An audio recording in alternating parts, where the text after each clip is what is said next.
Hola, buenas tardes. Comenzamos este espacio con Silvana Sabio, que vamos a tener una vez por mes, una vez cada mes y medio, que se llama Preguntas Reales para Personas Reales. Y tenemos este espacio de preguntas que me dejaron acá en la cajita hace un tiempo y nosotras las seleccionamos y vamos a ir respondiendo. Ahí ya la veo a Silvana, le voy a dar entrada. La otra vez tuvimos un problemita ahí con el teléfono, igual el vivo queda grabado. Hola, ¿se Hola ve? Nat, sí Nati, se ve y se escucha. Bueno, yo no te veo, pero bueno, haremoslo. No sé por qué tengo ese problema que Ah, la algunas otra vez personas pasó ven. igual. Algunas personas las veo y otras no, pero bueno, no importa. Lo que yo digo es que el vivo va a quedar guardado y estaba contando que este espacio es un espacio que lo queremos hacer una vez eh, cada un tiempito, que nos estamos organizando. Porque son muchas las preguntas que recibimos y no vamos a abordar todas en este encuentro justamente para poder darle a cada respuesta el tiempo necesario como para poder entrar más en detalle. Entonces, en otros encuentros futuros iremos contestando las preguntas que recibimos hoy y también las que seguiremos recibiendo, ¿no? Sí, quiero dejar en claro algo que cuando yo pongo la cajita siempre voy respondiendo o vamos respondiendo. Yo dejé la cajita y no respondí ni una, porque fue la que fuimos guardando para este vivo. Y con, con Silvana elegimos algunas y otras guardamos para próximos encuentros. Por eso este espacio se llama Preguntas Reales para Personas Reales, que son preguntas que ustedes tienen y que son las preguntas que yo muchas veces me hice y bueno, por eso acá queda guardado el vivo y las que ustedes quieran hacer ahora podemos ir respondiendo al finalizar algunas o guardar para próximos encuentros. Cuando quiera podemos comenzar porque ya nos conocen a las dos o si quieres presentarte, Yo haría una presentación muy cortita por si se suma alguien que hasta ahora no nos haya visto, sobre todo como esto va a dale. quedar guardado, quizás después nos vean. Bueno, mi nombre es Silvana Sabio y soy doctora en psicología y hace más de 20 años que trabajo con personas que perdieron algún familiar por suicidio, con grupos de apoyo, coordinando grupos de apoyo y capacitando a otros profesionales que trabajen con las personas que perdieron a alguien por suicidio. Y además de las formaciones que hice específicamente en este tema, recopilé toda mi experiencia con los familiares y específicamente también con padres y madres que perdieron hijos por suicidio, lo recopilé en un libro que se llama Los que quedaron. Es una guía muy completa que va llevando paso a paso por el proceso de duelo por suicidio y que además tiene al final de cada capítulo un espacio para que hay consignas de escritura para que la persona vaya llevando todo lo que lee como de la parte teórica o de la explicación, lo pueda llevar a su propia experiencia contestando algunas preguntas. O sea que probablemente todo, casi todo lo que estemos comentando hoy en el libro está explicado de manera más extendida. Pero vamos, adelante, escuchamos, Nati, ¿quién sos vos? Bueno, yo soy Nati, estoy en la provincia de Corrientes, en un pueblito que se llama Goya, y bueno, llegué a Silvana a través de su libro, que lo compré cuando falleció mi hija Mili por suicidio, y bueno, ahí empecé a leer muchísimo. Mili sí tenía un diagnóstico que era depresión y con la pandemia se agudizó y falleció en diciembre del 2020. Y bueno, creé esto que eran las redes sociales y levanté la voz de que hay que hablar de suicidio, que hay que hablar del duelo, que yo ahí me sentí muy sola, busqué grupos de ayuda y bueno, y hice esta comunidad y me encontré con mucha gente que también estaba en la misma que yo, porque yo decía que quería hablar con padres que pasaron lo mismo que yo y bueno, y ahí como que armé una red de contención y bueno, con Silvana hicimos varios vivos y queremos armar este espacio y bueno, y acá estamos. Esa soy yo. Ah, me olvidaba, perdón, también escribí un libro que se llama Y un día te convertiste en ángel, donde lo que hice fue volcar mi dolor en palabras y contar cómo fue ese proceso de duelo. Nada más que eso fue ese pequeño libro en homenaje a mi Mili. ¿Lo publicaste al Sí, libro, Nati? y lo publiqué, hice una tirada pequeña, ya no está más, y lo comparto en PDF, lo publiqué, porque a mí la escritura es como muy sanadora, por eso por ahí escribo muchos, ¿cómo se dice? Post, me gusta escribir, a mí la escritura fue como me salvó. Ujú. O sea que a través de la escritura lograste volcar tus emociones, tus pensamientos, ¿así fue? Totalmente. Mm, Ahí conté todo, todo lo que me fue pasando en el duelo. Yo tuve una gran red de contención y en una de mis redes de contención salí enojada, así fue, y vine y no podía parar de escribir. Y encima fue muy rápido y me despertaba a la madrugada y venía y escribía acá en este lugar donde tengo mi compu, y venía, escribía, escribía, escribía. Y cuando dije voy a publicar esto, mi psicóloga me decía, Nati, te dan a escribir porque escribís muy lindo. Yo, por ejemplo, salí a la calle, la gente me decía cosas y yo esa ira la publicaba capaz en forma de carta en mis redes sociales. Y ella me decía, tenés que ir como juntando todo lo que vas escribiendo. Y eso lo fui juntando, juntando, y empecé en mi pequeña red, esto que es mi comunidad ahora, era eh, mi red social privada. Y bueno, y un día se convirtió en esto que es ahora, por eso lleva mi nombre solamente, y bueno, y eso lo fui juntando y se convirtió en mi libro. qué bien. Nunca pensé, cuando yo dije, voy a hacer un libro, nadie lo podía creer. Bueno, tenés un talento de que escribís lindo, como vos dijiste, y por eso probablemente te motivaron a que lo compartieras, porque ¿qué pasa cuando uno lee el libro de otra persona que pasó por una vivencia similar? Muchas veces esa otra persona, en este caso vos, ponés o pusiste en palabras lo que sentirán muchas mamás u otros familiares que perdieron gente por suicidio que tal vez no saben cómo expresarlo. Y al tener la posibilidad de expresarlo lindo es muy, muy útil compartirlo. Pero quiero aclarar que no es necesario escribir lindo para escribir y que resulte terapéutico. Porque cuando uno escribe para uno mismo, que eso es lo terapéutico, pues vos después decidiste publicarlo porque te parecía y fuiste motivada porque escribías lindo. Pero toda esa primer parte donde vos escribías casi vomitando todas esas emociones, ¿no? Porque por cómo lo explicás es como que llegabas y vomitabas sobre el papel las emociones. No es necesario que salga lindo, lo importante es que salga. O sea que cualquiera que sabe leer y escribir puede usar la herramienta de la escritura para volcar todo sobre el papel y lograr un alivio emocional. Aunque no escriba lindo, aunque haya faltas de ortografía, aunque esté la letra que no la puede entender nadie, no importa, porque el objetivo es que le sirva a uno, ¿no? Sí, me acuerdo una vez que me fui al supermercado y una persona me hizo un comentario muy feo y yo volví y escribí eso como cartas que le hacía Mili.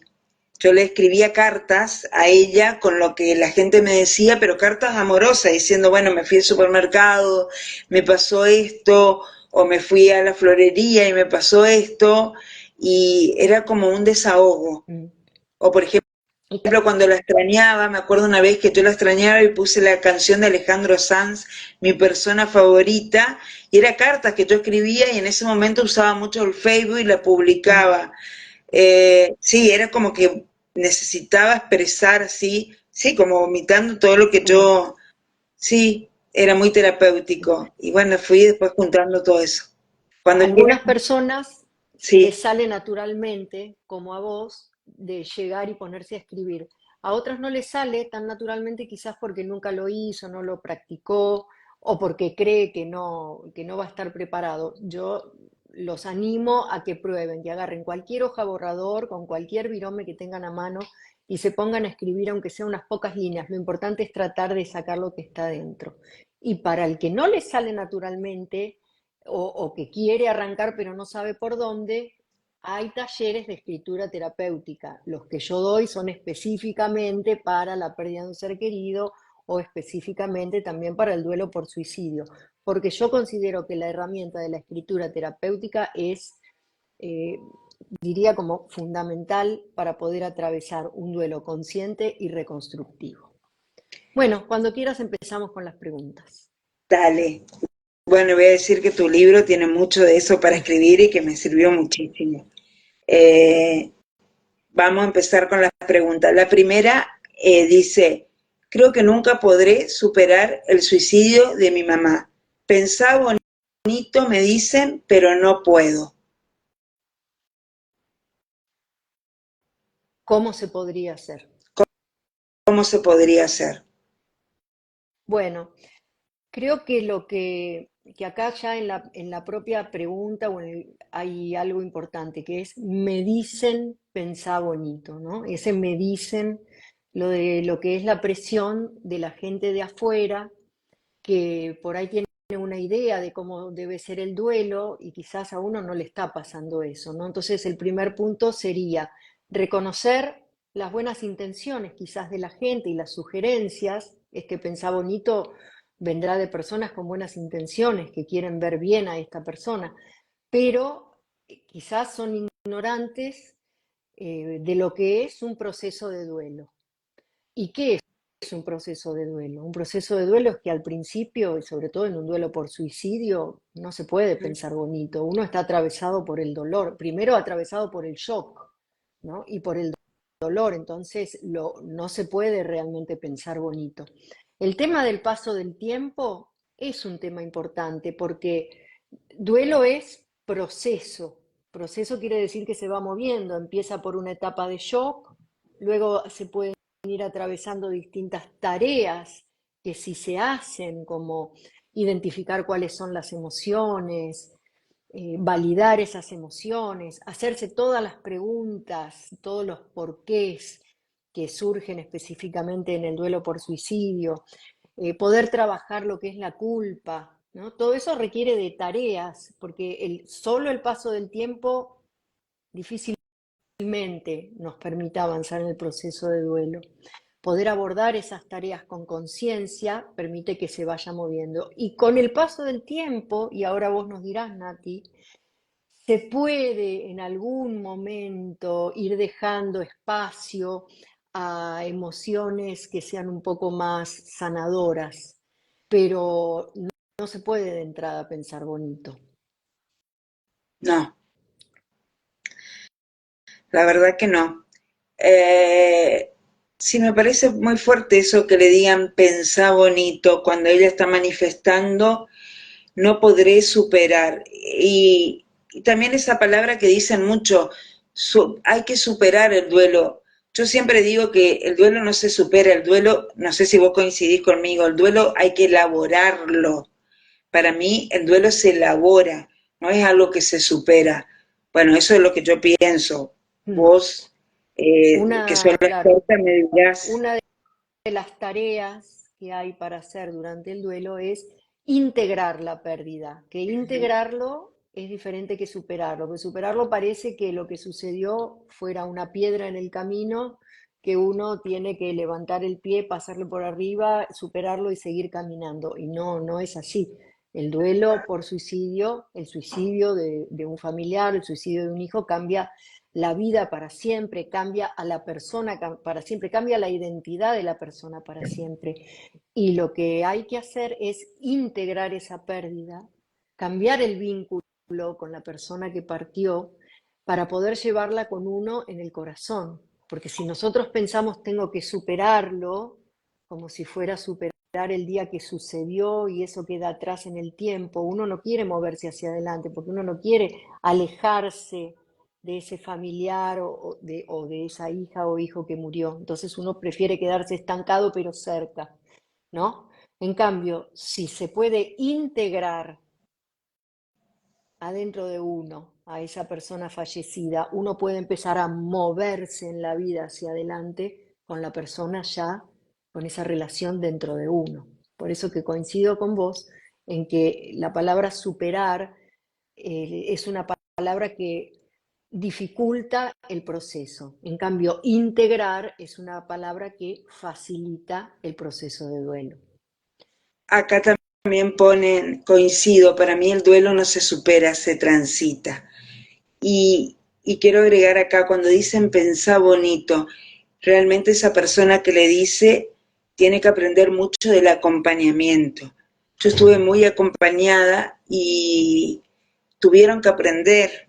Ahora me confiesan a los 3 años del fallecimiento de Mili que no fue fácil acompañarme, pero ellas también aprendieron, las personas que estuvieron, que fueron mis amigas, y esa red de contención que yo siempre cuento, aprendieron a acompañarme. Yo siempre cuento, mi mejor amiga me acompañó mucho en sus silencios. Mm. Ella, como yo digo, a mí me gusta usar esa palabra, es ser presencia. Mm.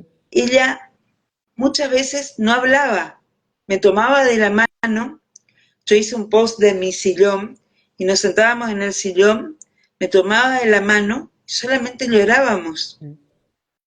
Lo que quiero destacar es que en esa recomendación de pensar bonito, siempre trato de rescatar las buenas intenciones de las personas. En general, lo que hay son buenas intenciones.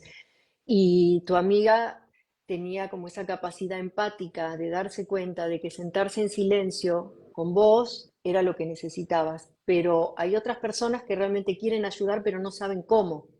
Entonces, no juzgar al que lo hace mal, sino No, rescatar, aunque sea la intención de hacer algo por brindar una ayuda, que como vos decís, con el tiempo pueden ir aprendiendo a hacerlo, pero de entrada están quizás tan desorientados como el que sufrió la pérdida. por eso yo digo que falta mucha educación sobre la muerte, sobre el duelo. Viste que los argentinos no hablamos mucho sobre esto y como que falta educarnos también. Sí, claro, claro. La pandemia y todo lo que son las redes sociales generaron un cambio y traen más la posibilidad de poder estar hablando y haciendo esto que estamos haciendo, ¿no? Hablando en público, tratando de transmitir lo que sabemos desde mis conocimientos, desde tu experiencia de vida, como para que otros puedan entender y saber cómo transitar lo propio o cómo ayudar al que tienen al lado que lo está transitando. Y en relación a eso me gustaría hablar de tres tipos de ayuda que siempre me gusta destacar, ¿no? Sería, primero, yo pongo siempre como base, porque estamos respondiendo a la pregunta de esta persona, ¿no? Que Ujú. pregunta, ¿cómo hago? ¿Cómo hago? Entonces, continuando la línea de respuesta, diría que hay tres tipos de ayuda. Está primero la ayuda que uno se puede dar a uno mismo, luego la ayuda social, el apoyo social, y luego la ayuda profesional. La autoayuda es absolutamente necesaria siempre, es decir, que de uno tiene que estar esa intención de decir, yo voy a salir adelante, yo me voy a cuidar aunque sea en lo básico, ¿no? Porque vos podrás decir con mucha más precisión lo destruida, lo destrozada y lo incapacitada que estarías para todo. Pero de lo básico, aunque sea del autocuidado básico de decir voy a dormir, me voy a dar el tiempo necesario, me voy a comunicar con otro para intentar decir qué es lo que necesito. Después, en la medida en que vas recuperando algo de fuerzas, decir voy a buscar un apoyo social, voy a ver qué otro tipo de conocimientos puedo adquirir o de recursos puedo buscar como para empezar a transitar este duelo, ¿no? O sea que esa autoayuda, la ayuda que nos brindamos a nosotros mismos es básica siempre. El apoyo social, sí, te escucho. Yo fue lo primero que pedí a los pocos días fue hablar con una persona que le pasó lo mismo Ujú, acá en mi ciudad. Me ujú, quería contactar con ella desesperadamente. Y ujú. le pregunté a la persona equivocada y me decía, no, seguramente no te va a recibir. Entonces, como yo soy dentro de todo muy activa entre mi dolor y todo eso, después me di cuenta que teníamos personas en común, pero en ese momento estaba tan nublada que no pude pensar que teníamos personas en común. Entonces la busqué por Facebook, Ujú. porque no la conocía. Y cuando la distinguí, me di cuenta que íbamos a la misma parroquia. Ujú. Entonces yo dije, algún día, cuando yo me sienta fuerte, la voy a encarar, le voy a decir Contactar. que quiero hablar con ella. Y después me di cuenta que teníamos demasiada gente en común y que era una persona súper accesible.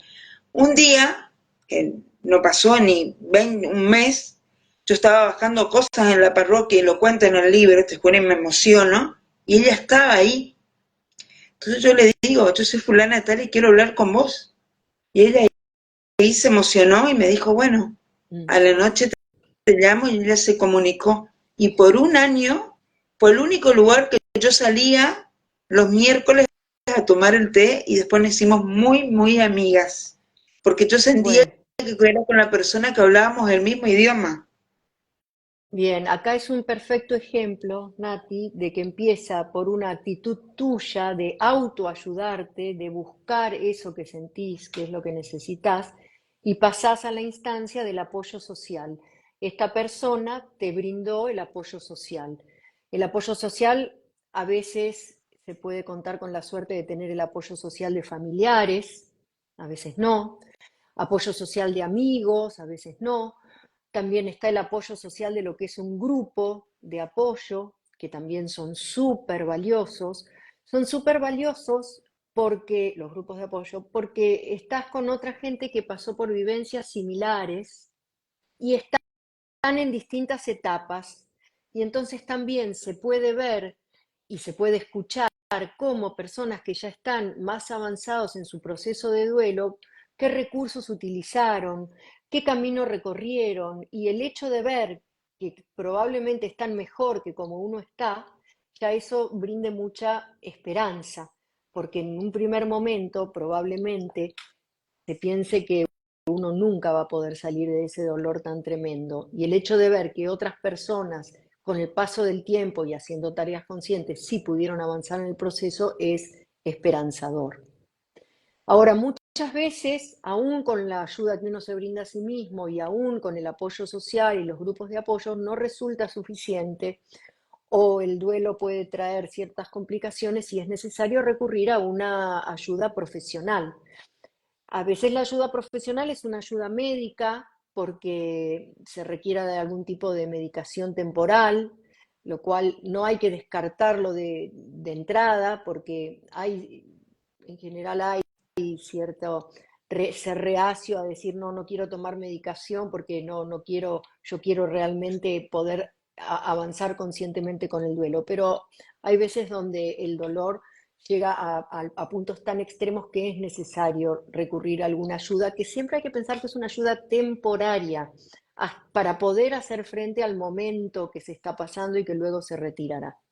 Pero también una ayuda profesional, sí, digo esto y ya te dejo, también Sí, una ayuda profesional puede ser un espacio personal, terapéutico, donde se puedan hablar temas que, que van más allá del grupo. ¿Por qué? A veces, muchas veces me pasa que la persona tiene mucha necesidad de contar con detalle cómo sucedió, cómo encontró a ese familiar, cómo fueron las circunstancias, esa imagen que se repite del momento en que se encontró a la persona querida muerta. que eso puede, imágenes muy traumáticas, que esa parte a veces es difícil de compartir en un grupo de apoyo. ¿Por qué?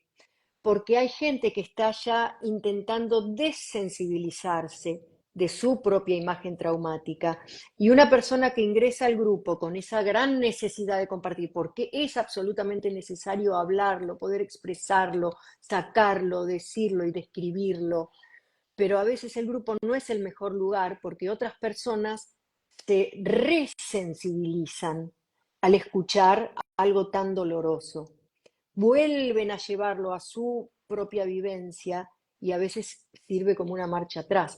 Por eso que algo tan particular como hablar de los detalles de cómo fue la muerte y de cómo se encontró a la persona querida que murió, a veces es mucho mejor trabajarlo en un espacio terapéutico profesional individual. Sí, te Sí, escucho. eso, eso es muy privado y depende de cada persona. Lo de los grupos, ahí estaba, ahí se me fue el nombre, de Empezares. Marisa dice, en Empezares ofrecemos la contención grupal. Siempre recomiendo Empezares. Y también, obviamente, que hacen un trabajo increíble. Y también recomiendo los grupos tanto que son específicamente de duelo por suicidio, y a mí también me sirvieron mucho los grupos mixtos. Nosotros ahora tenemos un grupo por Zoom con un sacerdote que acompañamos duelos mixtos, que también, particularmente, yo hablo por mí, a mí también me resultó. Por esto, porque yo veía en el otro un espejo, tanto por alguien que perdió un esposo, alguien que perdió un hermano, todo eso a mí también me sirvió, pero como soy yo. Pero yo también estuve en duelos solamente por suicidio, yo pasé por varios grupos y de todo me llevé algo. Para mí todo me sirvió y todo fue un aprendizaje. Por eso te digo, tuve una gran red de contención. Cada uno tiene que estar y tomar de todo y ir aprendiendo y encontrando su lugar. Mm. Yo recomiendo mucho los grupos y el lugar terapéutico. Yo hice los dos. No dejar la terapia y no solo quedarse con los grupos. Para mí, los dos tienen que ir de la mano. Yo, yo hice los dos de la mano. Bueno, no sé si querés agregar algo. Sí, querría agregar el tema de los grupos y el tema de los grupos mixtos, que sí que hay que probar cuál es el grupo más adecuado para uno mismo. Y quiero Ujú. destacar que si uno entra en un grupo y ese grupo a uno no le resulta, no decir los grupos no me resultan. Quizás por alguna razón ese grupo no resultó, o quizás no era el momento exacto de uno para unirse a un grupo. Pero lo que digo es, por favor, denle a los grupos de apoyo una segunda, una tercera oportunidad. Quizás esperen, busquen otro o avancen un poco más en el duelo y después vayan. Pero los grupos de apoyo son importantísimos. Los grupos de empezares son buenísimos y yo sé que la gente de empezares también busca capacitarse en lo que es duelos por suicidio, o sea que realmente los recomiendo muchísimo. Y una cosita más, que no siempre es posible contar con una ayuda de un espacio personal terapéutico por un montón de razones, ¿no? Entonces, siempre vuelvo al tema de la autoayuda, ¿no?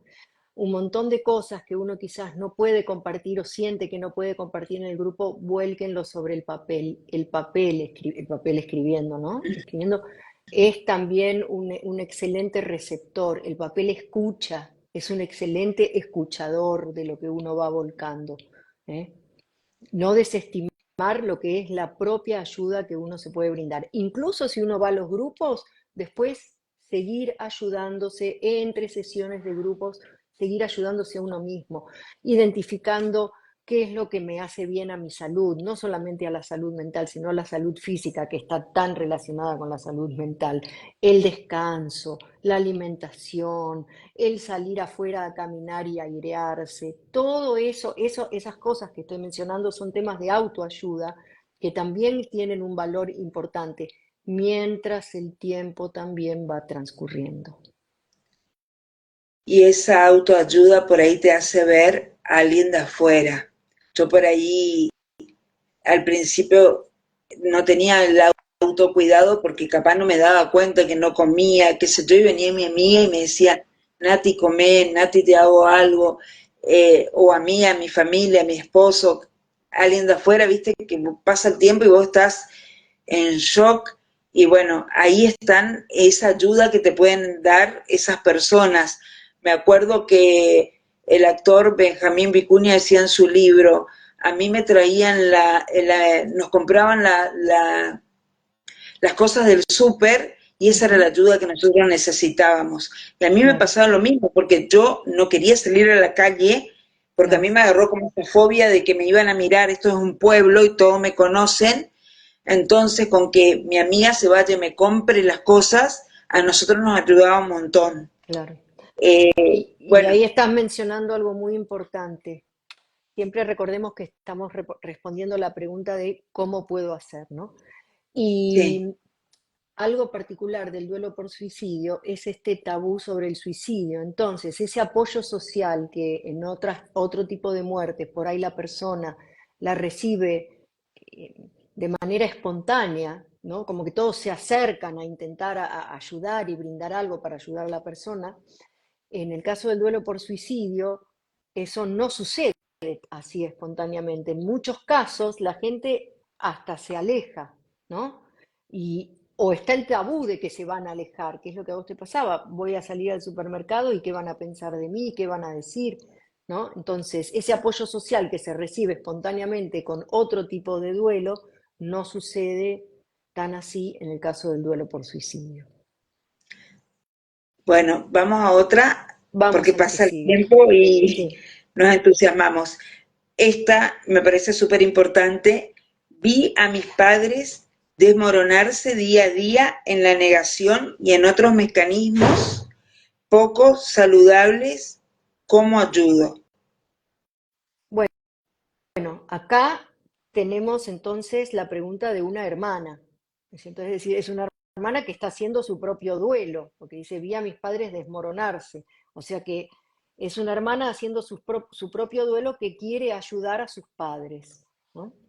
Entonces, ¿qué diríamos?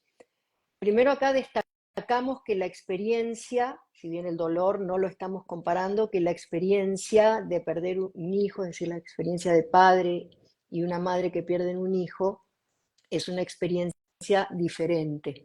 Por eso puede ser que a esa madre, quizás específicamente, le cueste más que a la hermana avanzar en el duelo.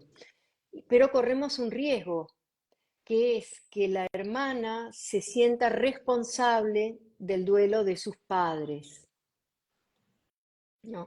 Entonces, ¿cómo, cómo puede ayudar?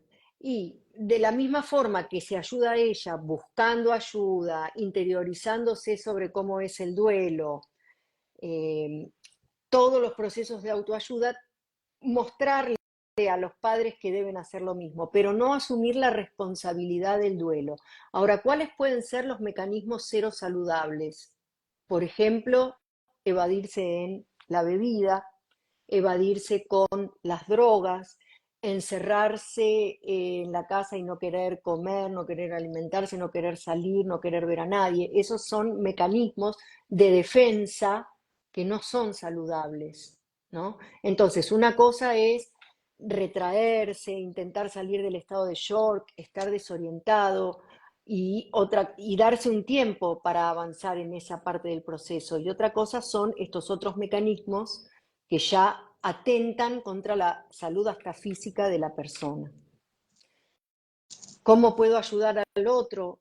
Con paciencia, compasión y también con la firmeza de decir, esto que estás haciendo no te conduce a nada bueno.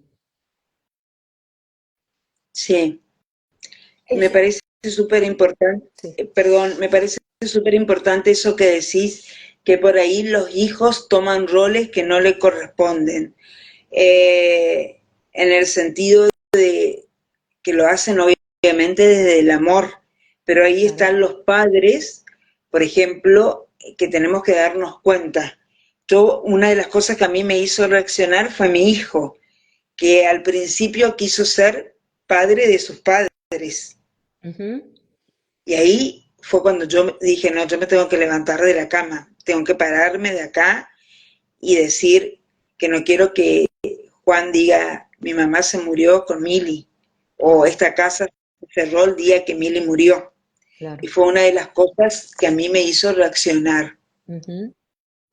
Muy, pero muy valioso esto que estás diciendo. Sí, porque yo me daba cuenta que él empezó a tomar un rol en sus palabras, en sus actitudes. Él lo único que le decía a sus amigos es, recen por mi mamá, recen por mi mamá. Venían sus amigos y él no quería salir a ningún lado cuando sus amigos lo venían a contener porque él estaba preocupado por nosotros y cuando yo me tenía que preocupar también por él. Y fue Sí. algo que a mí me hizo como un clic y dije, no, También porque tenemos que pensar lo siguiente, es tan grande el dolor que algunos hermanos pueden tener miedo de que la madre o el padre, ¿no? Pero sobre todo la madre, porque el riesgo de suicidio en madres que pierden un hijo o una hija por suicidio aumenta. Entonces, ese hermano o esa hermana que queda puede tener miedo de que su madre no tenga los recursos, no tenga la fortaleza como para poder salir adelante y termine yéndose junto con el hijo o la hija que falleció. Entonces, ese miedo, hay que entender también ese miedo de los hermanos que quedan, ¿no? sí, acá no sé si te puedo leer algo que puso Marisa, que dice, ¿por qué piensan que en los grupos acuden más las madres que los padres? Mm. Bien, porque hay una diferencia en la forma en que encaran el duelo las mujeres y los varones. Las mujeres son más de buscar esa ayuda hacia el afuera y los varones son quizás de encerrarse más en sí mismo y realizar alguna actividad. Eh, Tengo acá en el libro un, un- un apartado que es específicamente cómo hacen el duelo según el género. Y es un listado muy, muy claro de cómo, si nos tomamos un momentito acá, les digo, porque ¿qué pasa? En general nuestra cultura no alienta a que los hombres se expresen emocionalmente. Desde chiquito se le dice que los hombres no lloran, no seas mariquita, pareces una mujercita. En cambio, a las mujeres se les permite más la expresión emocional. Tanto es así que quizás podamos acordarnos de ver a nuestra madre llorar alguna vez, pero quizás, por lo menos en mi caso, yo nunca vi a mi padre llorar, por ejemplo, ¿no?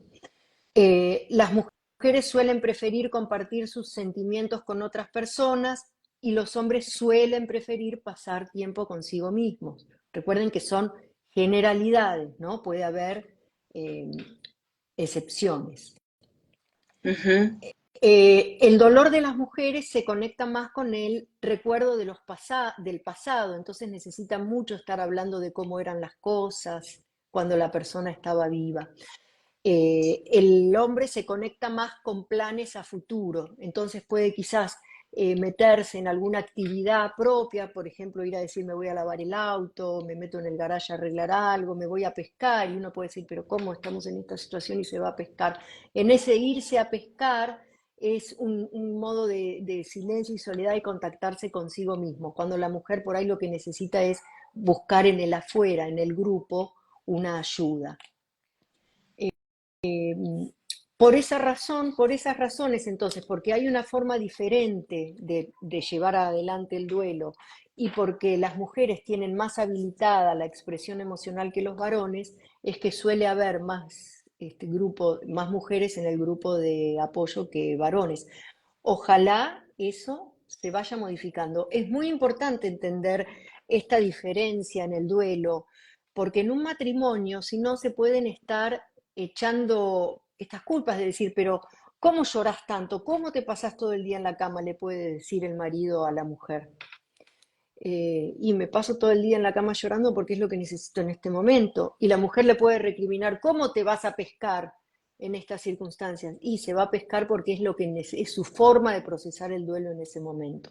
Entonces, una manera de poder acompañar al prójimo o mismo, esto puede darse como las hermanas procesan o cómo los hermanos varones procesan el duelo, entender cómo lo hace el otro ayuda a acompañarse mejor. Sí, yo te cuento, por ejemplo, nosotros en nuestro duelo hicimos muy diferente. Yo me pedí una licencia laboral y mi marido se fue a trabajar. Claro, ¿ves? Él, Ahí está bien diríamos claro. que se hundió en su trabajo y yo me hundí en mi duelo. Yo hice Ujú. el proceso de duelo. Yo quería elaborar mi duelo, hundirme en mi dolor. Yo dije, me hundí en las profundidades para después como renacer y hacer esto que estoy haciendo. Y él dice que él comenzó a hacer su duelo cuando yo saqué el libro, que fue al año, para al año y 2 meses, que fue para la semana del cumple de Mili, yo presenté el libro y ahí él dice que cuando leyó el libro, todo mi dolor en palabras, cosas que él no sabía, Ujú. eh, como que él empezó a hacer su proceso, ahí él decidió hacer una terapia y bueno, ahí fue como que él empezó a hacer su duelo, se empezó a acompañar, hacemos cosas diferentes, pero yo los respeto. Por ejemplo, yo no soy de ir al cementerio, él va al cementerio, pero yo sé que en el cementerio es su lugar que él va a llorar Ujú.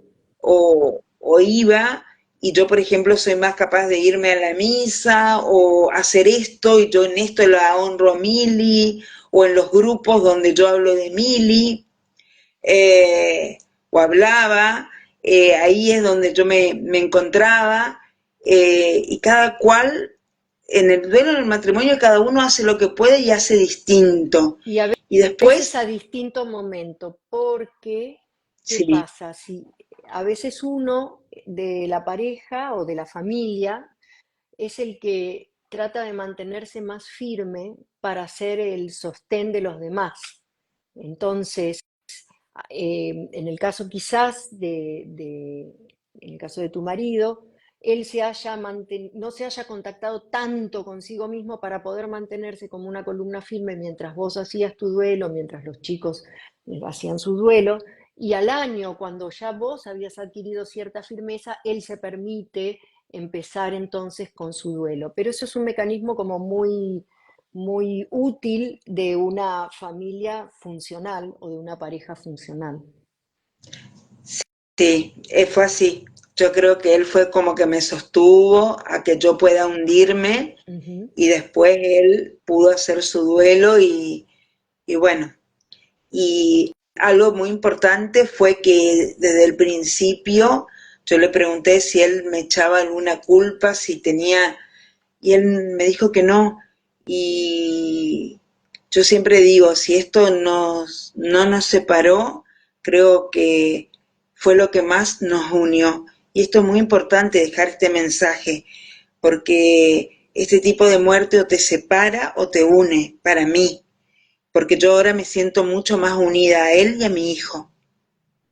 Bueno, acá es donde se entra en temas que son como muy personales, porque un suicidio en la familia remueve muchas cosas de lo que es personal de cada uno y de lo que son las dinámicas familiares. Entonces, bueno, se puede dar todo tipo de posibilidad y situación. Sí. Eh, Me Bueno, llega una sí, pregunta que no quería sí, dejarla de pasar hoy, que nos habían preguntado, ¿es conveniente publicar noticias sobre suicidio?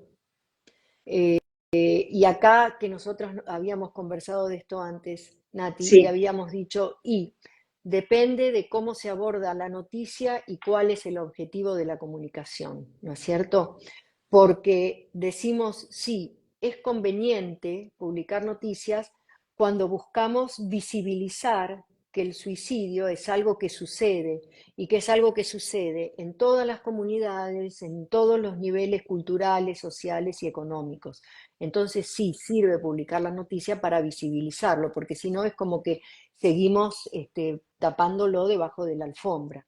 Sirve para que podamos concientizar, hablar del tema y que se genere información valiosa, información precisa y recursos para la ayuda. Creo que no es conveniente cuando lo que está buscando esa noticia es solamente vender una nota. Entonces busca hacer un sensacionalismo, introduciendo detalles de sensacionalismo, porque lo único que se quiere es vender una nota. Em, no es conveniente cuando esa nota, esa información no está tratando a las personas involucradas con respeto.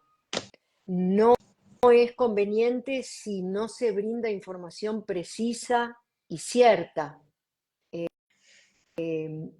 También no es conveniente cuando se romantiza, no sé si existe la palabra romantiza, es cuando se pone a la persona que falleció como, por ejemplo, si alguien se dice que se suicidó porque no fue correspondido en un amor y se romantiza eso es brindar información errada, equivocada. En todos esos casos creo que no es conveniente, pero sí es conveniente para visibilizar el tema. Sí, yo quería decir, esto me parece re importante. El año pasado a mí me habían llamado para que yo hable, no me acuerdo bien, en una radio, porque había muchos casos de suicidio acá enfrente de mi ciudad, que es Reconquista. Y, y cuando yo veo, entro en el diario, que era una radio que tiene un diario online.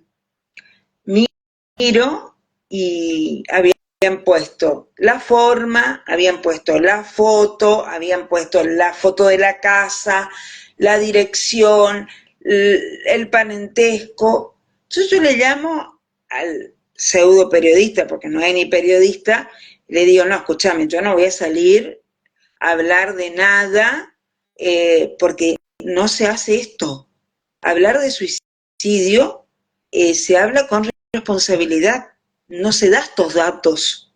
Vos no podés poner una foto de nadie, no podés poner los datos de la casa, no podés poner la forma, porque no sabés quién lo está leyendo, lo puede estar leyendo un menor de edad, no, no, no, no, no. Y eso no Y me supo contribuye, eso exacto. no Eso es contribuye. amarillismo. Eso es amarillismo y no contribuye. Sí contribuye que hablar cuáles pueden ser los factores que predisponen al suicidio, hablar de salud mental, Exacto. principalmente hablar de salud mental, poder abrir la puerta a que se hable de salud mental, sobre todo si se da, por ejemplo, el suicidio de un adolescente, aprovechar en la escuela a hablar de los temas de salud mental y a brindar o hacer programas donde se brinden estrategias para hacer frente al estrés, a la resolución de problemas.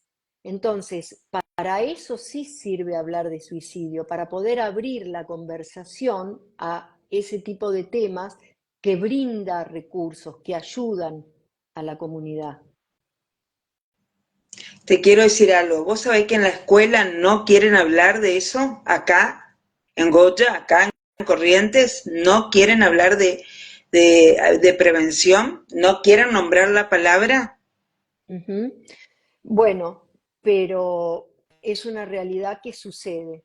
Y entonces muchas veces hay programas que sin mencionar lo que es prevención de suicidio, porque no quieren usar la palabra, porque todavía es una palabra tabú, mencionan esto de un programa de desarrollo de estrategias de afrontamiento, ¿no? De cómo afrontar los problemas, los estreses, el abrir el abanico de alternativas para los adolescentes, que a veces la decisión o una solución no es o blanco o negro, el aprender a ver alternativas, aprender a poder comunicarse con el otro, a pedir ayuda, ¿no?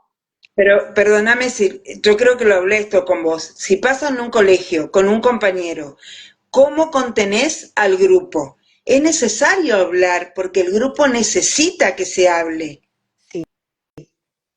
Y bueno, ¿qué pasa cuando te... No, hay que quedarnos en silencio. Para mí no hay que quedarnos en silencio. Hay que hablar porque el grupo necesita que se toque el tema, ¿o no? El grupo necesita que se toque el tema, porque si se hace silencio, está el tema por debajo, buscando una salida que se siente que no está permitido hablar.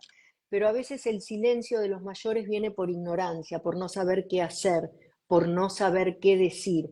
Entonces, los mayores que estén a cargo de otros adolescentes que tienen que prepararse antes de que algo suceda, para que cuando suceda estén, si infortunadamente, si desgraciadamente se da un suicidio, que estén preparados como para saber cómo abordarlo, porque si no, ese adulto también queda en shock, sin saber cómo reaccionar, y ese adulto tiene una responsabilidad frente a todos los otros adolescentes o niños de la escuela, porque los niños también se enteran de lo que sucedió.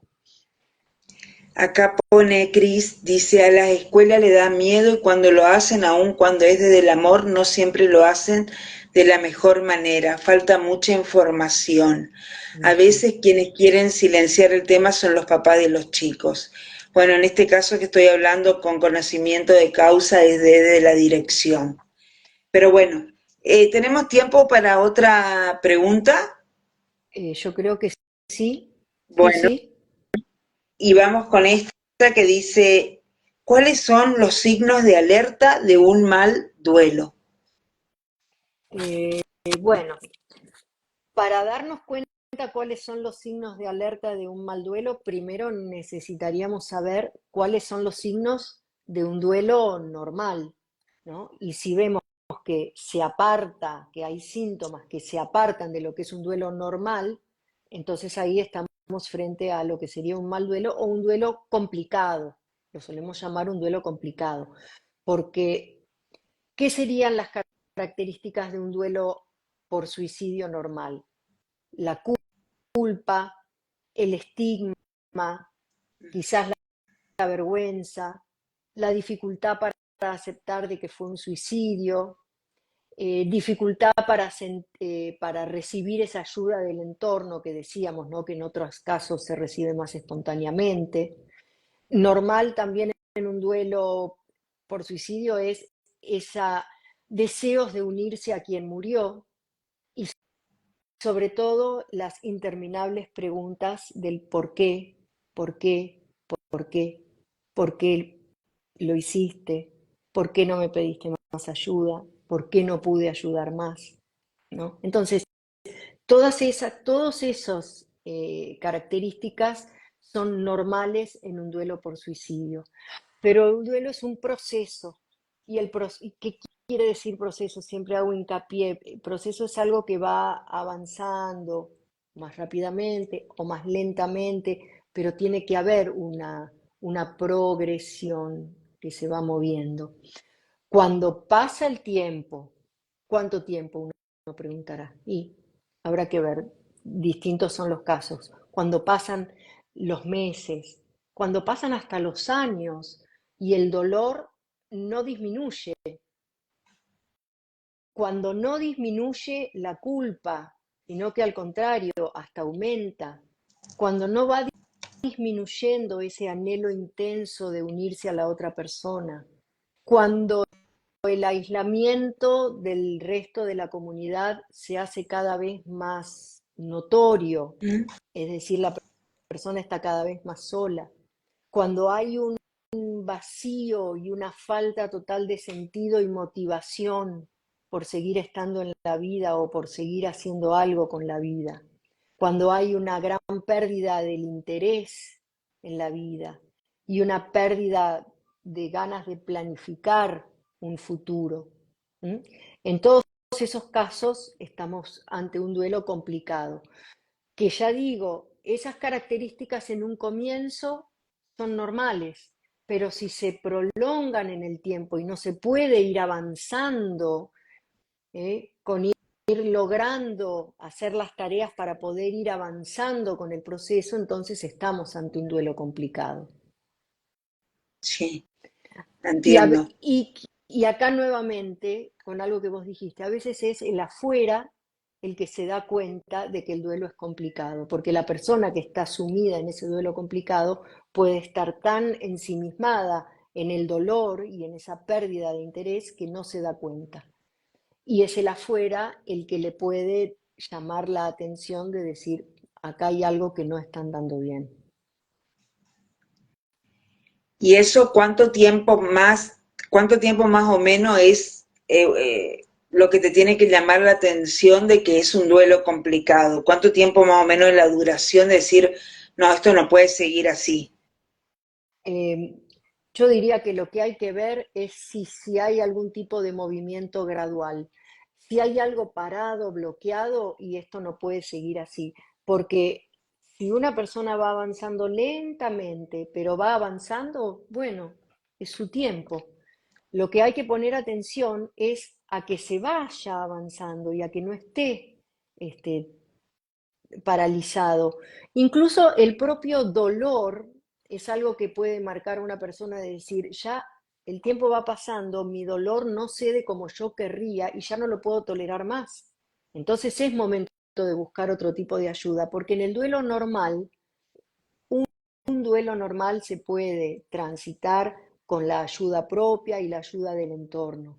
Un duelo complicado ya requiere una ayuda profesional y en general también requiere de una ayuda médica, si es un duelo complicado. Un duelo normal por suicidio no requiere de una intervención médica necesariamente. No, hay que desarrollar, es difícil, doloroso, tremendo, pero se puede ir avanzando con recursos propios y del entorno. Si un duelo está complicado, ahí en general ya sí hay que recurrir a una ayuda no solamente terapéutica de un terapeuta especializado en duelo, un psicólogo o otro tipo de terapeuta que ayude al duelo, sino que en un duelo complicado es necesaria una ayuda médica, porque en general ya hay algún desbalance químico que es necesario ayudarlo desde la medicina. Sí, porque por ejemplo, yo iba avanzando en las distintas etapas que vos nombraste, pero a mí, por ejemplo, el estigma social fue lo que más me costó. Bueno, cada uno, a vos el estigma social, a otro le puede costar más la culpa, a otro le puede costar más la ausencia, a otro le puede costar la identidad cambiada, ya no soy más madre de, o ya no soy más madre, quizás, a veces cuando se pierde a un hijo único o una hija única, esa persona se pregunta, ¿sigo siendo madre?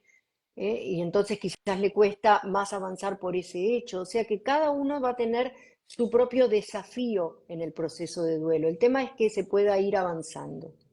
No, y también estoy pensando, como que son etapas. Por ahí te costaba más al principio una cosa, después te costaba más al principio otra, Y, y pero siempre como que vas avanzando. Y eso fue lo que más me costó trabajarlo.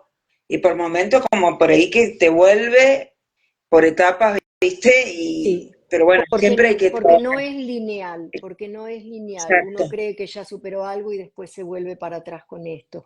Después se avanza dos pasos, después se vuelve atrás uno, ¿no? Pero bueno, siempre ver que por más que lleve tiempo, que la progresión vaya siendo hacia adelante y no que uno se vaya yendo cada vez más para atrás en cada vez mayor dolor, cada vez mayor aislamiento, cada vez mayor culpa, ¿no? Que lentamente, aunque sea lentamente, pero que pueda ir decreciendo todos esos síntomas. Exacto, como te digo, es una montaña rusa de emociones y Ujú. hay que transitarlas. Y bueno, va a quedar este espacio para las próximas preguntas, Sí, abierto para el próximo encuentro y bueno, acá incentivamos estamos. a que manden sus preguntas, incentivamos a que manden preguntas para que las podamos seguir contestando. Acá dicen, tenemos un mensajito, bueno, Marisa dice gracias por este espacio. Acá dice Susi, para mí la ausencia de mi hijo es lo peor. Bueno, nos agradecen. Eh, bueno, yo digo que nos quedaron muchas preguntas también guardadas que no contestamos. Vamos a contestar en la próxima. A, eh, bueno, y acá pensé que había otros mensajes. Y Lourdes también nos mandan un saludito. Acá otro dice, para mí lo peor es la culpa, sin duda. Eh, los síntomas disociativos pueden ser también de un duelo complicado. Y eso es lo que decíamos que depende el momento, porque en el primer momento del estado de shock todo es normal. Entonces hay que ver en qué momento se van dando los distintos síntomas, porque lo que es normal, lo que entraría dentro del duelo normal en un momento, puede ya pasar a ser un síntoma complicado si se avanzó en el tiempo. Está. Bueno, Silvana, espero verte la próxima. Sí, No sé qué claro, tiene mi teléfono, que algunas personas veo, otras no. verdad. Eh, eh, Me encanta este espacio que creamos que dice preguntas reales para personas reales. Dice, muchas gracias por tanto amor y claridad en compartir en este tema tan doloroso. Bueno, nuestra idea es que este tema se hable, deje ser tabú y que hablemos también de la muerte y del duelo por suicidio para acompañar. Para No sé si... acompañar, para brindar información y para brindar recursos. ¿Mm? Bueno, nos estaremos viendo la próxima y los motivamos a que manden sus preguntas. Exacto, y nos sigan en las redes y estamos al servicio. Te mando un saludo grande. Acá hay otra pregunta y con esta nos despedimos que dice, yo no puedo compensar y pensar el porqué de mi reacción, pues no podía llorar, estaba como tranquila y eso me duele al pensarlo. Bien, no hay dos duelos iguales. Persona única, circunstancias únicas, duelo único. Entonces, si la forma y el mecanismo de reaccionar ante el duelo inicialmente fue esa, hay que aceptar que eso fue lo mejor que se pudo hacer, porque si no se suma una culpa extra, ¿no? La culpa de cómo es que sentí esto, cómo es que hice así el duelo. Cada duelo es diferente. Y acá recomiendan tus talleres y bueno, todo eso está en tu perfil también, todos tus talleres Sí. lo pueden ver ahí en tu Instagram. Sí, sí, seguramente ahora pondremos en alguna historia dónde se puede obtener el libro, cómo se puede acceder a los talleres, todo lo que sean recursos que sirvan para ayudar. Bueno, te mando un Bueno, beso grande y gracias gracias a Nati, todos. gracias a todas por estar. Saludos. Chau, chau.